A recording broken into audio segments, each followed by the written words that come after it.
Good afternoon. I'm Daniel Sinaceros. I'm the CEO of Connect Commercial Real Estate News. And today we have a special guest, Dr. Sam Shandon. Sam, it's great to see you. Thank you for being here. Great to see you as well. East Coast, West Coast. I do want to tell a quick story about Sam. So Sam is the ultimate motivator. I am fortunate enough to be his friend on social media, especially. And so Sam gets up every day. He hits the gym, makes me get up every day and hit the gym. So thank you so much for doing that. Keep up that good work, and I'll start paying you for the training sessions. I'm just making up for the first year and a half of the pandemic where I didn't leave this chair. So trying to reverse some of that pandemic damage. Well, keep up the good work, because I'm telling you, I get up, I look, I'm like, oh, gotta get my ass to the gym. He's there. So, you have a great bio. Obviously, you spent a lot of time at the NYU. You were part of, the Silverstein part of it at Schack Institute. But now you have a new part of it with the Stern School of Business and professor of finance. You want to talk a little bit about that change? I still know about Shandon Economics, but what brought this change over with the NYU programs? Sure. So, I've had the great fortune of spending the last 6 years as the dean of the Schack Institute at the School of Professional Studies at NYU, and that's been an amazing experience. Just an incredible group of students and faculty. The opportunity to work directly with Larry Silverstein. An opportunity opened up to join the business school at NYU Stern, the #2 ranked MBA program in the country in the field of real estate, and the opportunity really to start doing some research again. And so when that opportunity did open up, I decided to make the move over. It's just been a couple of weeks now. I'm a professor in the finance department, but as you mentioned, heading up Stern's real estate programs as well. We're doing some really exciting things. So one of the conversations that we're talking about, that's a big conversation, is healthcare, right? And so you're keynoting at Revista, the 2022 Medical Real Estate Investment Forum. It's next week. It's March 2nd through the 4th. It's at the Lowe's in San Diego.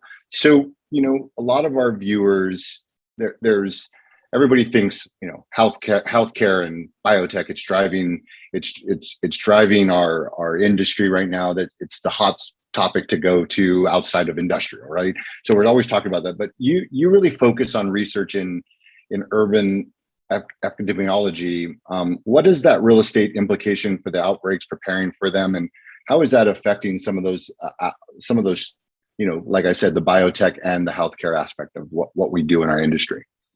Sure. I think that my core area historically has been real estate economics and finance. One of the areas that I've grown into in terms of my research interests and work over the last couple of years has been urban epidemiology, as you described. And for me, this is really an extension of work that on the academic side, researchers have been doing, and certainly our industry has been more attuned to questions around how we build and reinforce urban resilience. For the last couple of years, prior to the pandemic, a lot of that discussion around resilience is focused on issues related to climate change. And I think what the pandemic has done, amongst other things, is reinforce for us that our thinking about urban resilience certainly is a climate change issue, certainly is an issue around the way in which resources are allocated, disparities in resources and economic opportunity, but there's a significant public health angle to it as well. That cities that are better equipped and better prepared to address and respond to public health shocks,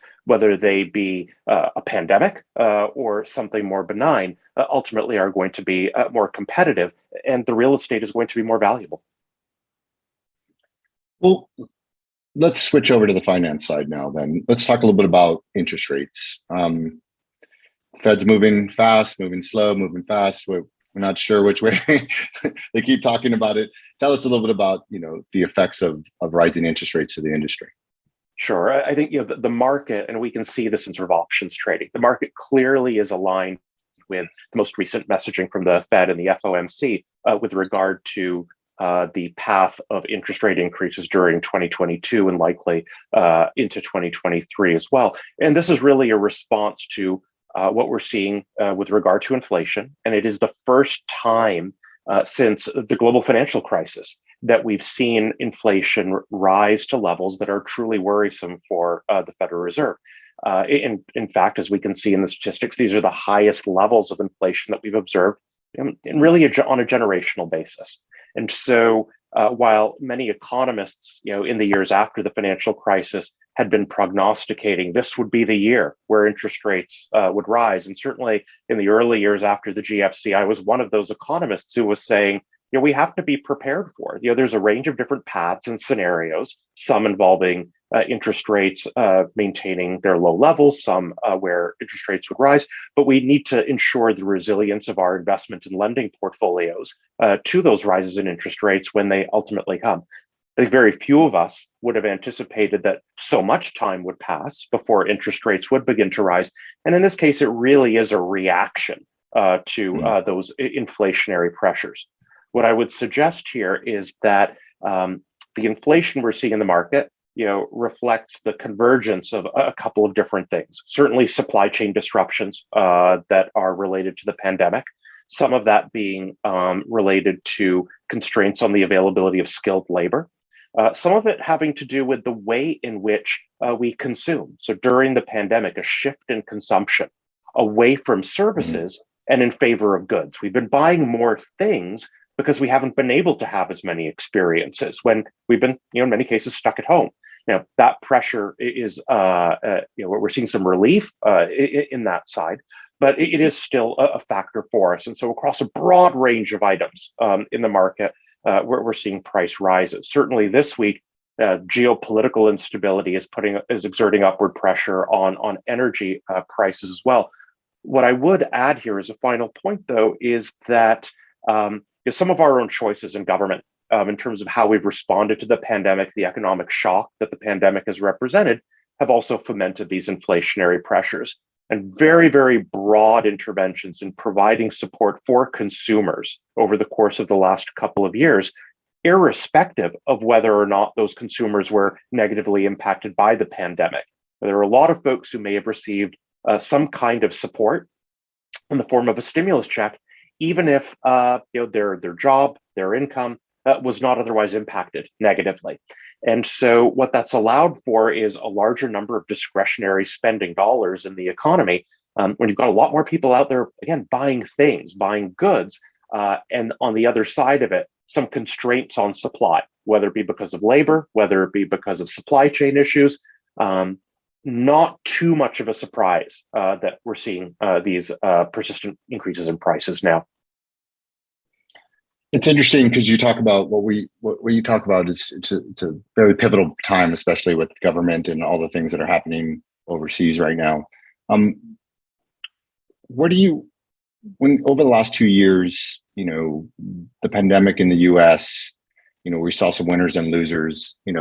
Have there, everybody says that healthcare has been a place to go. It's a target. It's a hot commodity right now, healthcare properties. But then you hear that doctors aren't, some of the other physicians aren't, they're losing money because they can't have elective surgeries and all those different things. Can you talk about the winners and losers within, the healthcare industry? Sure.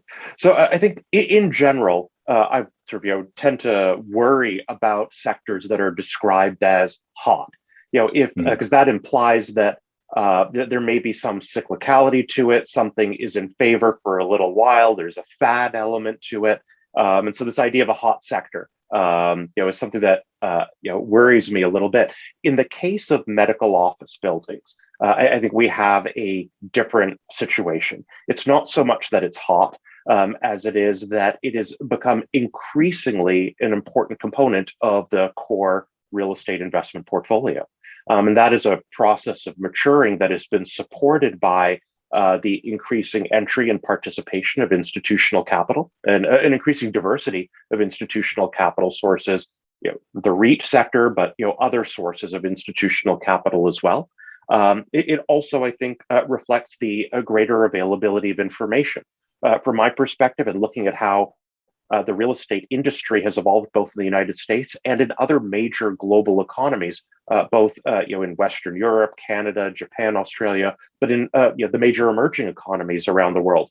The availability of high quality information has been and remains sort of a precondition for the institutionalization of a real estate sector. And I think what we've seen is that over the last cycle, the quality and availability and transparency of information in the MOB sector has improved markedly. And so that also is sort of a key driver of some of the trends we're seeing. So while I think that there may be sort of in sort of casual discourse, we may describe some of what we see happening, those increasing flows of capital to the medical real estate sector as well, it's a hot sector.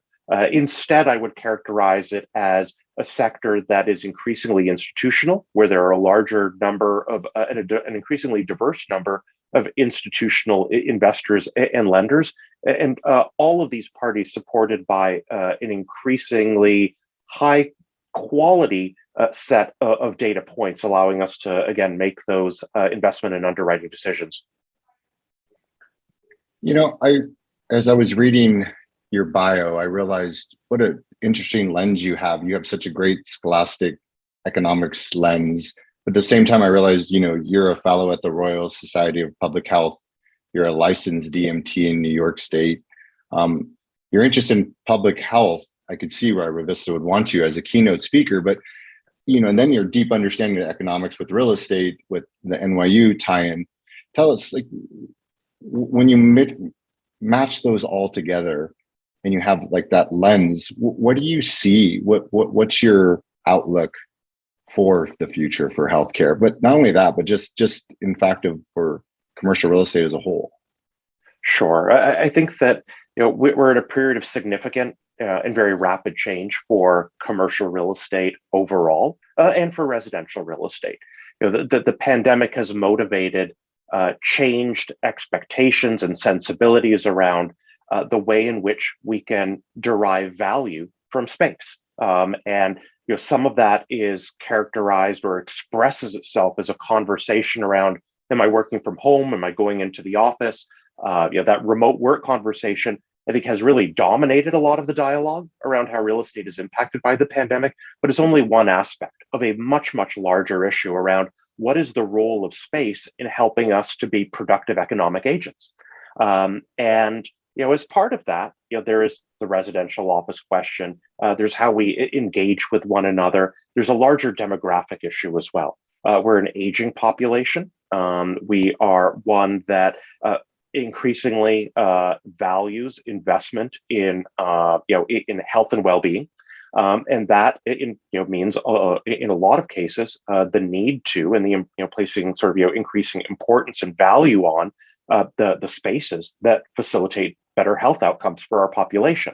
So whether it be because of that changing sensibility, sense of norms, desire to live well, or complementary to the simple demographic trends of an aging population, the outlook for healthcare real estate, I think, is a very, very strong one. Now, that's not to say that in every single case we will use and leverage space in exactly the same way. There's going to be a role for telemedicine, and we've seen a role for telemedicine emerge as part of this pandemic. But ultimately, the nature of the relationship between physician, healthcare provider, and the recipient of those services is such that there is a great deal of value that we place on physical co-location, whether it's for 10 minutes, whether it's for an hour, whether it's for a day, or whether it's for a week or a month. Physical co-location is and will remain a critical element of the way in which we engage with one another to ensure better health outcomes. And I think that bodes very, very well for the healthcare real estate sector, in contrast with other types of space where I think we may enjoy a greater degree of flexibility in rethinking how it is that physical co-location plays a role in driving the outcomes that we want to see in the economy. Sam, this has been great. Thank you so much for your time. I mean, it's great to see you. I look forward to seeing you next week. Like we talked about earlier, I went to MBA in San Diego, and there was thousands of people there, and I'm back on the circuit. So it's going to be fun to be back at events. Absolutely. It's been a couple of years, due to the pandemic, but I'm equally excited to be back at Revista next week, and really can't wait to see everyone again. Thanks again. And thank you all for joining us on Connect Commercial Real Estate News.